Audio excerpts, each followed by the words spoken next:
श्री स्वामी समर्थ. जय जय स्वामी समर्थ. अनंत कोटी ब्रह्मांड नायक राजाधिराज योगीराज अक्कलकोट निवासी सद्गुरु श्री स्वामी समर्थ महाराज की जय.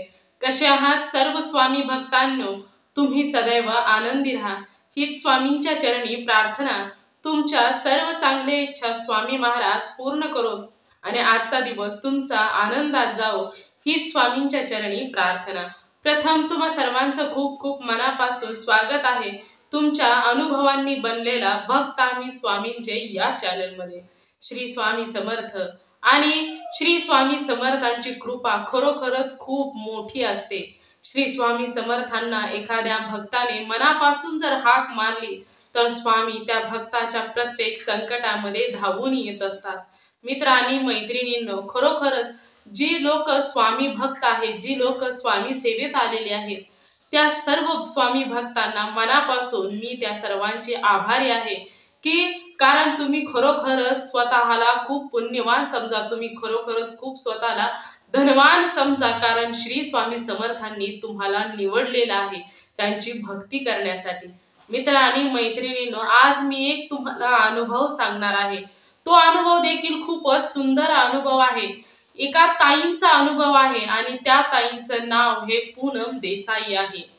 आणि पूनम देसाई या ताईंचं नाव ह्या आष्टी येथे राहणारे आहेत. तर त्यांचं असं मत होतं की त्या खूप वर्षापासून म्हणजे त्या लहानपणापासून गजानन महाराजांची भक्ती करायच्या. त्यांच्या आयुष्यामध्ये त्यांनी लहानपणापासूनच त्या गजानन महाराजांच्या भक्तीमध्ये लीन असायच्या. त्यांना गजानन महाराजांविषयी खूप विश्वास देखील होता. परंतु तुम्हा सर्वांना माहित आहे की एक स्त्री, एक मुलगी, तिचं आयुष्य हे दोन भागामध्ये विभागलेलं असतं. कारण तिचं आयुष्य हे आई वडिलांच्या घरी एक वेगळं असतं आणि लग्न झाल्यानंतर सासरी तिचं आयुष्य एक वेगळं असतं. आणि नेमकंच या पूनम ताईंचं देखील आयुष्य बदललं. चला तर मग त्यांच्या आयुष्यामध्ये काय झालं होतं तर त्या ताईंच्या शब्दामध्ये ऐकूया. चला तर मग ताई सांगायला सुरुवात करतात. सर्वात प्रथम तुम्हा सर्वांना श्री स्वामी समर्थ. जय जय स्वामी समर्थ. माझं नाव पूनम देसाई आणि मी आष्टी येथे राहणारी आहे. तर माझं लग्न झालं. माझं लग्न झाल्यानंतर माझी जी सासरची लोक होती ती मात्र श्री स्वामी समर्थांची भक्ती करायची. त्यांना स्वामींवर खूप विश्वास होता. परंतु माझा विश्वास हा श्री गजानन महाराजांवरती होता. मी स्वतःला खूप भाग्यशाली समजते की मी देवाची भक्ती करते. मी भक्त संप्रदायातील आहे आणि त्याचबरोबर माझं सासर देखील मला भक्त संप्रदायातीलच भेटलं. त्याचबरोबर माझ्या सासरी कोणीही मांसाहार करत नाहीत. सर्व स्वामींची भक्ती करतात, मनापासून स्वामींची भक्ती करतात. आणि त्यामुळे मी स्वतःला खूप भाग्यशाली समजते की मला माझं सासर हे भक्त संप्रदायातीलच भेटलं. सर्वजण ईश्वराची भक्ती करणारे आहेत, देवाला मानणारे आहेत. हे माझ्यासाठी खूप मोठं आणि त्याबद्दल मी गजानन महाराजांचे खूप आभार देखील मानते. परंतु लग्न झाल्यानंतर असं होऊ लागलं की माझ्या जी घरची लोक होती, जी माझी सासू सासरे होती, ते देखील मला प्रत्येक वेळी म्हणू लागले की तू श्री स्वामी समर्थांची भक्ती कर, श्री स्वामी समर्थांच्या भक्तीला तू सुरुवात कर. प्रत्येक वेळी म्हणायचे. परंतु मी त्यांचं ऐकलं नाही. माझा एकच हट्ट होता की नाही, मी खूप वर्षापासून गजानन महाराजांची भक्ती करते, मी श्री स्वामी समर्थांची भक्ती अजिबात सुद्धा करणार नाही. हा माझा हट्ट होता. परंतु काही दिवस त्यांनी देखील मला खूप वेळा समजून सांगितलं, परंतु मी ऐकलं नाही. मला फक्त गजानन महाराजांचीच भक्ती करायची असते. आणि हे देखील खूप महत्त्वाचं असतं की आपण कोणत्याही देवाची, ज्या देवाची भक्ती करत असतो ना, तर त्या देवाची एक निष्ठेने भक्ती करायची आहे, निस्वार्थ भावनेने भक्ती करायची असते. हे मला माहीत होतं. म्हणून मी पूर्वीपासून गजानन महाराजांची भक्ती करत होते आणि अजून सुद्धा मी गजानन महाराजांचीच भक्ती करणार असे मी प्रत्येक वेळी समजून सांगायचे घरच्यांना. परंतु माझे सासू सासरे होते ते अजिबात सुद्धा ऐकत नव्हते. ते म्हणायचे की नाही, तुला श्री स्वामी समर्थांची देखील भक्ती करावी लागेल, कारण आपलं घर हे स्वामीमय आहे आणि तुला देखील घरामध्ये श्री स्वामी समर्थांची भक्ती करावी लागेल. आणि मग असं काही दिवस निघून गेले. त्यानंतर माझ्या सासू सासऱ्यांनी माझ्या मिस्टरांना समजून सांगायला लावलं. तर माझ्या मिस्टरांनी मला सांगितलंय की अगं, तू गजानन महाराजांची सुद्धा भक्ती कर, परंतु त्याबरोबर श्री स्वामी समर्थांची सुद्धा भक्ती कर. कारण श्री स्वामी समर्थ हे गजानन महाराजांपेक्षा खूप मोठे आहेत. गजानन महाराजांनी ब्रह्मांड नायक श्री स्वामी समर्थांच्या खाली त्यांनी संन्यास घेतलेला आहे, त्यांनी भिक्षा घेतलेली आहे. त्यामुळे गजानन महाराजांच्या वरचे श्री स्वामी समर्थ आहेत. त्यामुळे तू श्री स्वामी समर्थांची पण भक्ती कर असं समजून सांगितलं. परंतु तिनं म्हणजे मी ऐकलं नाही. मला ते प्रत्येक वेळी म्हणायचे की श्री स्वामी समर्थ आणि गजानन महाराज हे एकच आहे. ते त्यांचा म्हणजे त्यांनी अवतार जरी वेगवेगळा घेतलेला असला तरी ते श्री स्वामी समर्थच आहेत. तू कोणत्याही देवाची भक्ती कर. ज्या वेळेस मी ऐकेना अशी झाली तर त्यावेळेस ते म्हणाले की तुला ज्या देवाची भक्ती करायची आहे त्या देवाची तू भक्ती कर. त्यानंतर देखील काही दिवस असेच निघून गेले की श्री स्वामी समर्थांची भक्ती कर, परंतु मी ऐकलं नाही. मी प्रत्येक वेळी म्हणायचे की तुम्ही स्वामींची भक्ती करताना तुम्ही करा, मी गजानन महाराजांचीच भक्ती करणार. कारण माझे गजानन महाराज हे वेगळे आहेत, ते श्री स्वामी समर्थ नाहीत. तर त्यानंतर ना मग माझं मत असं झालं. त्यानंतर घरची जी लोक होती त्या सर्वांनी मला सांगणं सोडून दिलं. म्हटले की ही हट्टी आहे, ही कोणाचंच ऐकत नाही, हिला ज्या देवाची भक्ती करायची आहे ती करू द्या. ज्यावेळेस स्वामींना वाटेल की हिच्याकडून भक्ती करून घ्यावी तर त्यावेळेस श्री स्वामी समर्थ तिच्याकडून भक्ती करून घेतील. त्यामुळे सर्वांनीच माझा विषय सोडून दिला. आणि एके दिवशी असं झालं की ज्या वेळेस माझी देवपूजा वगैरे संध्याकाळी आणि म्हणजे आरती वगैरे करून झाली आणि मी संध्याकाळी झोपायला गेले तर थोड्याच वेळाने म्हणजे मला एक स्वप्न पडलं. म्हणजे 11-12च्या दरम्यान असेल तर त्यावेळेस मला एक स्वप्न पडलं आणि स्वप्नामध्ये श्री स्वामी समर्थ आले. स्वामी आल्यानंतर म्हणजे एक अशी एक मूर्ती होती आणि त्यामध्ये एक असा व्यक्ती कसा बसतो तर त्या व्यक्ती बसल्यागत एक म्हणजे असं स्वप्नामध्ये एक व्यक्ती होता आणि तो व्यक्ती अर्धा गजानन महाराज आणि अर्धा श्री स्वामी समर्थ दिसत होते. एक क्षणामध्ये ते गजानन महाराज दिसत होते आणि एका क्षणामध्ये ते श्री स्वामी समर्थ दिसत होते. त्यामुळे मी खूप वेळ त्या मूर्तीकडे पाहत होती की हे असं काय होत आहे की मला गजानन महाराज एका क्षणामध्ये श्री स्वामी समर्थ का बनत आहे आणि श्री स्वामी समर्थांकडे पाहिलं की ते गजानन महाराज का बनत आहेत हे मला समजत नव्हतं. त्यामुळे मी खूप वेळ एक एक क्षण गजानन महाराजांकडे एक क्षण पाहिलं की त्या मी ज्या वेळेस पाहिलं त्या क्षणामध्ये ते श्री स्वामी समर्थ व्हायचे आणि श्री स्वामी समर्थांकडे पाहिलं की त्या क्षणामध्ये ते गजानन महाराज व्हायचे. आणि हे स्वप्न मला असं खूप वेळ चालू राहिलं आणि त्यानंतर मग मी एकदम जागी झाली. जागी झाल्यानंतर सकाळी उठल्यानंतर मी ते स्वप्न माझ्या मिस्टरांना उठल्यानंतर लगेचच सांगितलं की मला असं स्वप्न पडलं की एक व्यक्ती आणि ती व्यक्ती अशी मूर्तीसारखी परंतु तू जिवंत असल्यागत एक व्यक्तिगत ती मूर्ती दिसत होती आणि ती मूर्ती एका एका क्षणामध्ये अर्ध गजानन व्हायचं, गजानन महाराज व्हायचे आणि अर्धे श्री स्वामी समर्थ व्हायचे. म्हणून काय मला समजत नव्हतं, परंतु ती मूर्ती क्षणाक्षणाला रूप बदलत होती. तर त्यावेळेस मिस्टर म्हणाले की मी तुला अगोदरच सांगितलं होतं की श्री स्वामी समर्थ हेच गजानन महाराज आहेत आणि गजानन महाराजांनी भिक्षा ही श्री स्वामी समर्थांच्याच हातून घेतलेली आहे. त्यामुळे तुला ज्या देवाची सेवा करायची आहे त्या देवाची सेवा तू कर.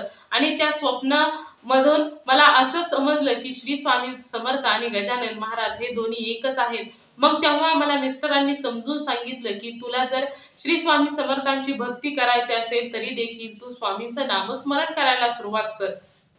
आणि तेव्हा मला विश्वास पटला की गजानन महाराज आणि श्री स्वामी समर्थ हे एकच आहेत. मग मी घरामध्ये गजानन महाराजांच्या भक्ती बरोबरच श्री स्वामी समर्थांची भक्ती करायला सुरुवात केली आणि काही दिवस स्वामींची खूप चांगली मनापासून भक्ती केली. आणि मग स्वामींना मी ज्या वेळेस स्वामींचे अनुभव वगैरे ऐकायचे तर त्यावेळेस मग मी एके दिवशी असंच अनुभव ऐकला आणि मग स्वामींच्या सेवेला सुरुवात केली होती. स्वामींच्या 11 माळी जप करायचं होतं. तर स्वामींना मी म्हटलं की स्वामी मला ना तुम्ही काहीतरी अनुभव द्या, म्हणजे मला देखील समजेल की मी जी सेवा तुमची करते आहे ती सेवा तुमच्या जवळ पोहोचलेली आहे का नाही याचा मला तुम्ही एक अनुभव द्या. कोणताही दिला जो मला समजेल त्या पद्धतीने तुम्ही मला अनुभव द्या, परंतु मला तुम्ही अनुभव द्यायचा आहे असं मी स्वामींना सांगितलं. आणि त्यानंतर मग मी 11 माळी जप करायला सुरुवात केली.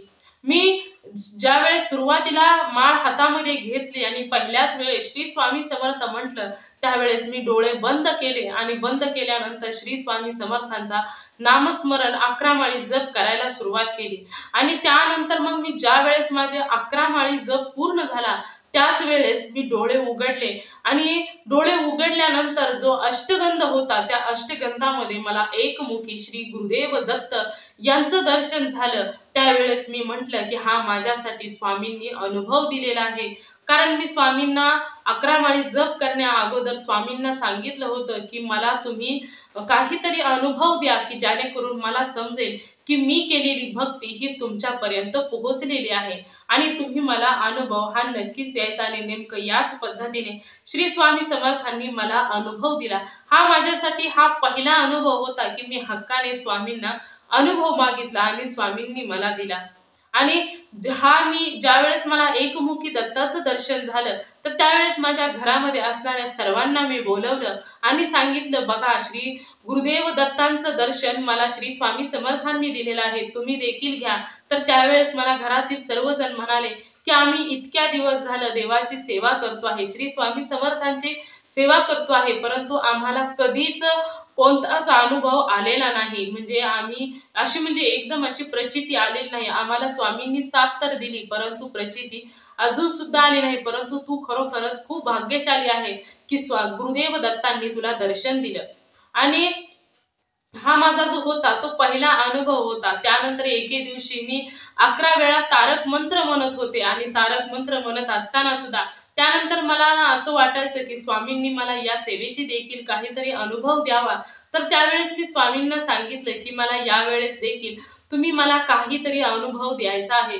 तर त्यावेळेस देखील मी श्री स्वामी समर्थांच्या 11 वेळा तारक मंत्र म्हणायला सुरुवात केली. तर म्हणजे 11 वेळा तारक मंत्र म्हणून झाल्यानंतर जो दिवा होता देवाच्या समोर लावलेला, तर त्या दिव्यामध्ये अचानकच ती दिव्याची जी ज्योत होती ती मोठमोठी व्हायची आणि त्यामध्ये दोन्ही दोन्ही हातांनी आशीर्वाद दिलेले हात जसे श्री स्वामी समर्थांचे आहेत तशा मूर्तीचा मला त्या दिव्यामध्ये मूर्तीचं दर्शन व्हायचं. ते देखील मी घरामध्ये माझ्या मिस्टरांना आणि माझ्या सासूला देखील बोलवून दाखवलं की बघा दिव्यामध्ये साक्षात श्री स्वामी समर्थ दोन्ही दोन्ही हाताने आशीर्वाद देताना दिसत आहे. तर त्यांनी देखील हे सर्व काही पाहिलं आणि ते देखील म्हणाले की खरोखरच तू जी भक्ती ही निर्मळ आहे आणि निस्वार्थ आहे, त्यामुळे स्वामी तुला प्रत्येक वेळी कोणती ना कोणती प्रचिती ही देत असतात की जेणेकरून तुझी भक्ती ही स्वामींपर्यंत पोहोचलेली आहे. म्हणजे हा अनुभव लहान लहानच अनुभव आहेत, परंतु अशा प्रकारे स्वामी मला प्रत्येक वेळी कोणती ना कोणती प्रचिती देतात की कोणता ना कोणता अनुभव हे देत असतात की जेणेकरून माझी भक्ती त्यांनी स्वीकार केली. आणि एके दिवशी घरामध्येच मी हवन करत होते आणि हवन करत असताना जसं मी त्या हवन मध्ये सर्व काही अर्पण करत होते तसं त्या हवन मधली ज्योत ही मोठमोठी होत होती. तर एके दिवशी असंच हवन करत असताना माझ्या सर्व विधी चाललेली होती आणि त्यावेळेस ती हवन मध्ये असणारा जो अग्नी आहे त्या अग्नीने एकदम असा श्री स्वामी समर्थांचा जसा आकार असतो तर त्या अग्नीने श्री स्वामी समर्थांच्या आकाराचा म्हणजे आकार घेतलेला होता. त्यावेळेस देखील माझ्या घरामध्ये असणारे सर्वच जण तेथेच बसलेले होते. तर त्या सर्वांनी देखील पाहिलं की ती अग्नी श्री स्वामी समर्थांचा आकार घेत आहे आणि ते असं सांगत आहे की तुझ्या प्रत्येक पूजेला मी नेहमी तुझ्या बरोबर असतो आणि तू केलेली प्रत्येक पूजा ही मला स्वीकार असते. ही प्रत्येक वेळी प्रत्येक पूजेला असे कोणकोणते ना अनुभव हे घडत असतात, परंतु यावेळेस मी श्री स्वामी समर्थांना कोणताच अनुभव मागितला देखील नव्हता. परंतु न मागता सुद्धा श्री स्वामी समर्थ मी केलेल्या हवन पूजेला आलेले होते आणि त्यांनी ते आलेले आहेत हे देखील त्यांनी त्या आकृतीद्वारे मला सांगून दिलं होतं. आणि त्यानंतर ना प्रत्येक वेळी मला असं वाटायचं मी कोणतीही सेवा करायला लागले की स्वामी माझ्या पुढे बसलेले आहेत, कधी माझ्या शेजारी बसून माझ्याकडून सेवा करून घेत आहेत. म्हणजे असा मला प्रत्येक वेळी भास होत होता की स्वामी मी सेवा करत असताना माझ्या आसपासच असतात. तर कधी कधी तर मला म्हणजे किंचित असे कधी कधी श्री स्वामी समर्थांची आकृती सावली अशी मला दिसते आणि दुसऱ्या क्षणामध्ये ती नाहीशी होत असते. असे खूप वेळा मला श्री स्वामी समर्थांचे लहान मोठे हे अनुभव आलेले आहेत. आणि हेच माझे अनुभव होते की मला प्रत्येक वेळी म्हणजे मी सुरुवातीपासून गजानन महाराजांची भक्ती करत होते तरी सुद्धा श्री स्वामी समर्थांची इच्छा होती की मी त्यांची देखील भक्ती करावी आणि नेमकं याच पद्धतीने मी स्वामींच्या सेवेमध्ये देखील आले आणि स्वामींच्या सेवेमध्ये येऊन काहीच दिवस झाले तर त्यानंतर स्वामींनी माझ्या प्रत्येक सेवेला प्रत्येक भक्तीला अनुभव द्यायला सुरुवात केली आणि स्वामींच्या प्रत्येक सेवेतून मला काही ना काही कोणता ना कोणता अनुभव हा नक्कीच येत गेला आणि हेच स्वामींचे अनुभव ज्या की माझी सेवा त्यांनी स्वीकार केलेली आहे ते अनुभव स्वामींनी अशा पद्धतीने मला प्रत्येक वेळी दिले आणि हे माझ्यासाठी खूप महत्त्वाचं की स्वामींची सेवेमध्ये मी आले आणि स्वामींनी अनुभव द्यायला सुरुवात केली। तर मित्र आणि मैत्रिणींनो हाच माझा अनुभव होता। तर मित्र आणि मैत्रिणींनो या पूजा ताईंचा अनुभव पूनम ताईंचा अनुभव हा खरोखरच म्हणजे एखाद्याला असं वाटतं की ईश्वर आपल्याला लगेच अनुभव देत नाहीत, परंतु असे खूप काही स्वामी भक्त आहेत की ते सेवेमध्ये आल्यानंतर त्यांची भक्ती ही स्वीकार केलेली असते। मित्र आणि मैत्रिणींनो तुम्ही भक्ती किती निस्वार्थ भावनेने करता हे मात्र तेवढेच महत्त्वाचे असते आणि नेमकं या पूनम देसाई ताईंचा देखील अशीच भक्ती होती की त्यामुळे त्यांच्या भक्तीला त्यांनी हट्ट केला होता की मला तुम्ही अनुभव द्या आणि नेमकं त्यांच्या हट्टाला श्री स्वामी समर्थांना यावं लागलं आणि त्यांना दर्शन द्यावं लागलं। तर मित्र आणि मैत्रिणींनो जिथे तुम्ही मनापासून मनोभावे भक्ती करताना तिथे साक्षात श्री स्वामी समर्थांना यावंच लागतं। प्रत्येक वेळी मनापासून केलेली कोणतीही गोष्ट कोणतीही सेवा ईश्वरापर्यंत नक्कीच पोहोचत असते। तर मित्र आणि मैत्रिणींना हा या पूनम देसाई या ताईंना आलेला छोटासा अनुभव होता। त्यांना लहान लहान श्री स्वामी समर्थांनी प्रचिती दिलेली होती की प्रत्येक सेवा त्यांनी केलेली प्रत्येक भक्ती ही स्वामींनी कशा प्रकारे स्वीकार केलेली आहे। तर त्यांनी त्या कोणकोणत्या अशा गोष्टींमध्ये येऊन त्यांना दर्शन दिलं आणि त्याचबरोबर त्यांची केलेली सेवा ही त्यांनी स्वीकार देखील केलेली आहे हे श्री स्वामी समर्थांनी सिद्ध करून दाखवलं। तर मित्र आणि मैत्रिणींनो खरोखरच जिथे मनापासून भक्ती होते ना तिथे ईश्वराला यावंच लागतं। या सर्व गोष्टींना आपल्या संस्कृतीमध्ये देखील आपल्या ज्या ग्रंथ आहेत त्यामध्ये देखील सर्वांनी खूप स्पष्टपणे संतांनी लिहिलेलं आहे की जिथे मनापासून भक्ती केली जाते ना तिथे ईश्वर येऊन भक्ती स्वीकार करत असतात। त्याच्याकडे किती धनसंपत्ती आहे किती वैभव आहे हे ईश्वर कधीच पाहत नसतात, तर त्याच्या तो भक्ती किती मनापासून करतो आहे हेच ईश्वर पाहत असतात आणि त्याच्या भक्ताला त्या भक्तीवरती प्रसन्न होत असतात। तर मित्र आणि मैत्रिणींनो या ताईंचा अनुभव हा एवढाच होता। तर मित्र आणि मैत्रिणींनो या पूनम देसाई ताईंचा अनुभव तुम्हाला कसा वाटला नक्कीच मला कमेंट करून सांगा आणि जर तुम्हाला देखील श्री स्वामी समर्थांचा एखादा अनुभव आलेला असेल तर तुम्हाला मी येथे व्हॉट्सअप नंबर देते, तर या नंबरवरती तुम्ही तुमचा अनुभव हा नक्कीच शेअर करायचा आहे। तुमचा अनुभव ऐकून जो कोणी व्यक्ती स्वामी सेवेत येईल तर याचे पुण्य तुम्हालाच मिळणार आहे, त्यामुळे तुम्ही तुमचा अनुभव हा नक्की शेअर करायचा आहे। तर मित्र आणि मैत्रिणींनो तुम्ही सर्वजण नेहमी सुखी राहा, समाधानी राहा, आनंदी राहा ही स्वामींच्या चरणी प्रार्थना करते आणि इथेच थांबवते। तुम्हा सर्वांना श्री स्वामी समर्थ जय जय स्वामी समर्थ। आशा करते की तुम्ही तुमचा अनुभव हा नक्की शेअर कराल। तर नेहमी सुखी राहा, समाधानी राहा, आनंदी राहा, हसत राहा, स्वामींचं नामस्मरण करत राहा। पुन्हा भेटूया श्री स्वामी समर्थांच्या असाच एखाद्या सत्य अनुभवाबरोबर। तोपर्यंत श्री स्वामी समर्थ जय जय स्वामी समर्थ। धन्यवाद। श्री स्वामी समर्थ।